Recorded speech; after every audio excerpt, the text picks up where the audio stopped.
Life is a box of chocolate. You'll never know what you're gonna get. Are you familiar with this quotation? You're familiar with the person who wrote this, okay? Forrest Gump, one of my favorite movies, and my favorite actor as well, Tom Hanks. So this is a popular quotation because many people relate with it.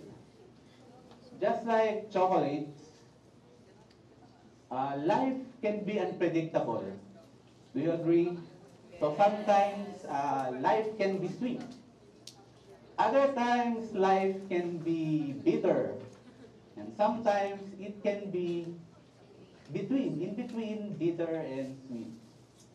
There is this one chocolate educator. She quoted, "I often call chocolate the best known food that nobody knows anything about. So we're just fond of eating chocolate, but somehow we have less knowledge about it."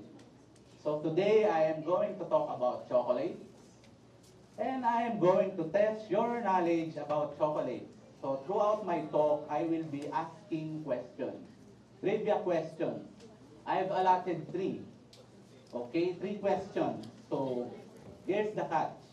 So if you think you know the answer, raise your hands and I will call you. And if you get the answer correctly, you will receive chocolate bar from me. Okay, sounds fair enough? Okay, so it's pretty much like kindergarten. Okay, if you want to talk, raise your hand. The teacher will call you. Okay, so let's start. Yes, ma'am. So for my first question, where does chocolate come from? Sino na una? Yes, sir. From cacao. Cacao is the correct answer, sir. Yes, sir. Okay, thank you very much. So indeed, cacao comes from, chocolate comes from cacao, okay? Cacao has the scientific name Theobroma cacao. So it takes 4 to 5 years for a cacao plant to fully mature, and it bears so many fruits. The fruit is called cacao pod, like the one you see in the picture. So looking closer, cacao pods shaped like a football, and its size is about the size of an adult human hand, or a bit bigger. So inside the cacao pods, you will find the cacao seeds, like that one. So it is not the cacao tree that is turned into chocolate. It is not the cacao pod that is turned into chocolate. It is the cacao bean that is turned into chocolate. Okay, so when it is dried, it has a thin seed coat around it. So it can be colored orange or yellow or brownish in color when it's dried. And it contains, it has fat content. So that's about cacao. So are you ready for my next question? So be ready. So the next question is, where did cacao tree originate from? Billy.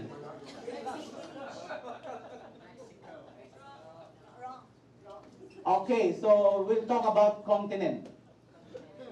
In what continent? Okay, continent. I heard Ma'am Beng. You said South America. Ma'am Beng, you will have a chocolate from me. You answered correctly, Ma'am Beng. Okay, so that's the first answer that I heard. So she deserves the chocolate, Ma'am Beng. So chocolates, they originated from South and Central America. So it is widely distributed, the cacao, at the southeastern portion of Mexico. Billy, later on I'll give you one, okay?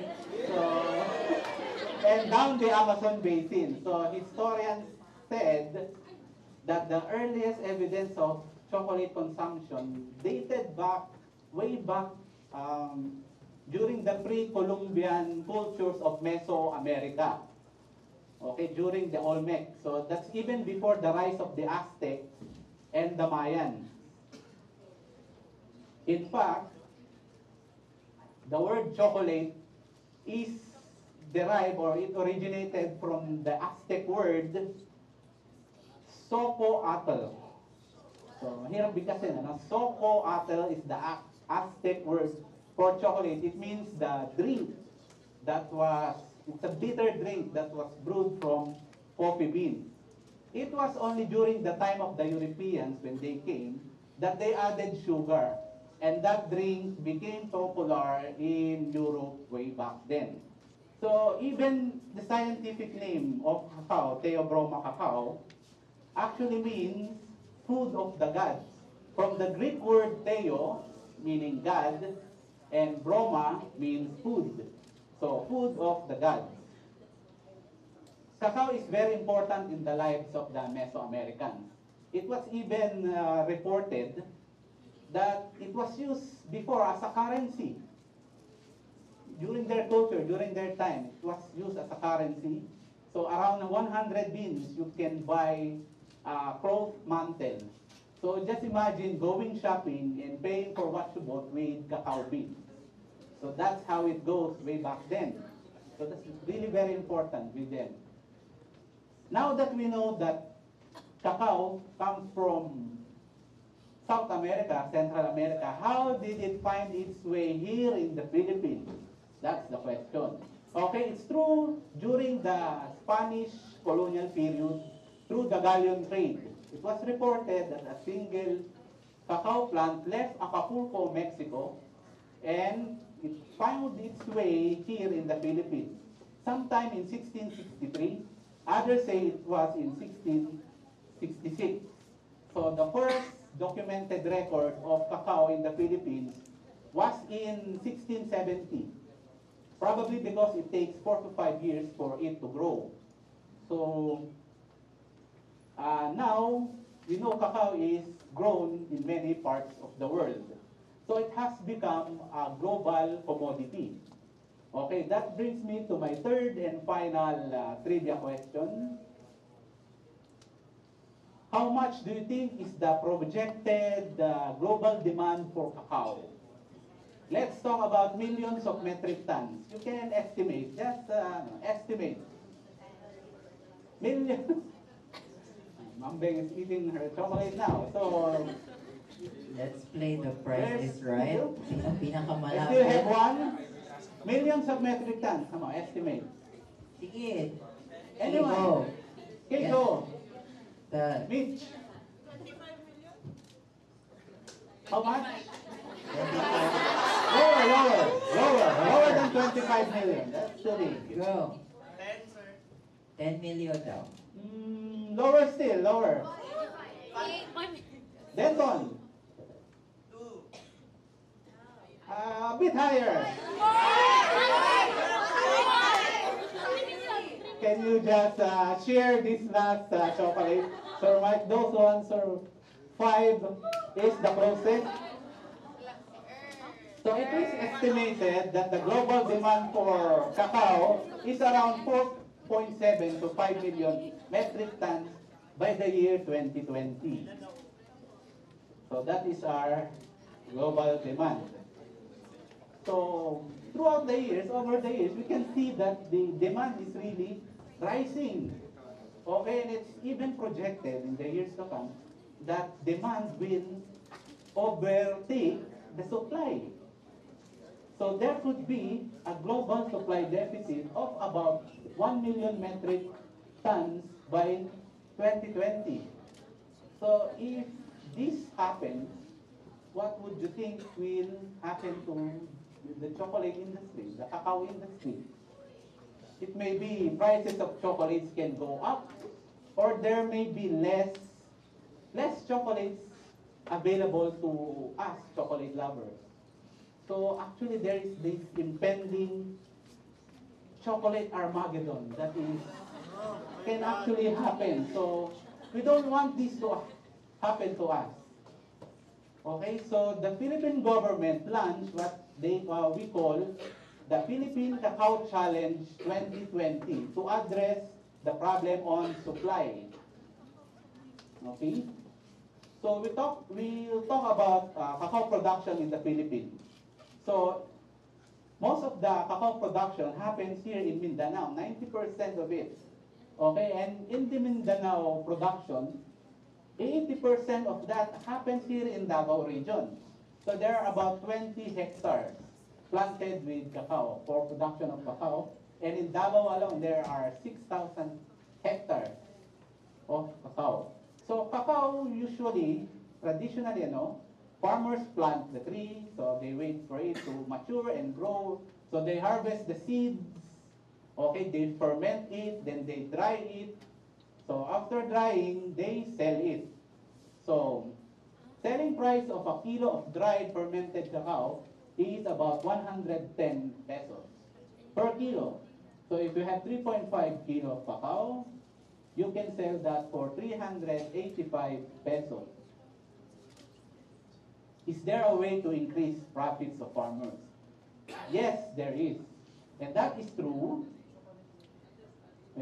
processing of cacao. So instead of just drying or harvesting, fermenting, drying, and selling it, so after drying, you can actually process your cacao. So in 2014, I conducted a study to test and evaluate the performance of a cacao processing machine.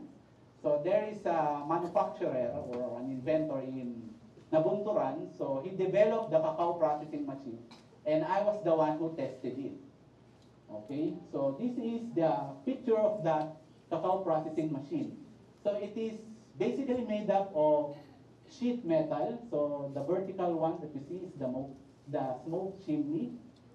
Looking closer, we have here the main components. We have the dehaling component, and we have the grinding component. So these are stainless steel material. So it has to be food grade because we are handling food materials here. So it has to be made of stainless steel. So at the bottom, we have chain and sprocket assembly. That is for transmission of power and of motion, and a blower outlet. So how does this machine work? So first, we use dried cacao beans as a raw input materials. So this is first sorted. So it's manual, manually sorted. So we want to separate the good beans from the bad beans. So the capacity of this machine, it can roast or it can process 5 kilograms of beans at any batch of time. So after you have sorted 5 kilos, we have come up with 3.5 good beans. So what we do with the good beans, we put it here inside the cylinder roaster. Okay, so we will roast the cacao beans. So this one is rotating while it is being heated up by the brick oven. So the purpose of rotating it is so that it will be evenly roasted inside. So how would you know that it's already roasted? Actually, after some time of it rolling, you will actually smell the aroma of the beans inside. It's like when you're cooking your hot chocolate, right? There's a smell, the good smell. So that's one good thing about testing this machine. Okay, so after 30 minutes, that's the roasted cacao beans. So it looks uniformly roasted. It's about nearly black to dark brown in color. So you allow it to cool down for 11 minutes. Okay, then after that, it is ready to be dehulled. So you put that inside the dehuller. So the purpose of dehalling is to remove the thin seed coat. We don't want the seed coat to be part of our final product. So you put it there, it is dehulled to remove the seed coat. So after some time, it becomes cracked like this. So that is what it appears after it has gone through the dehalling component. Okay, so we produce 2.4 dehulled cacao beans. So after that, it now goes to the grinder component. So the purpose of that is for it to become in a finer size, finer granules, be broken down to finer granules. So it goes there and you return it until it becomes this cacao paste. So it turns into a paste. After returning it, then after a few passing on that grinder. So it appears like a semi-solid paste. It has butter fat, that's why it looks moist. That's the oil content. So we produce around 2.1 kilogram of cacao paste out of the 2.4 dehalled beans.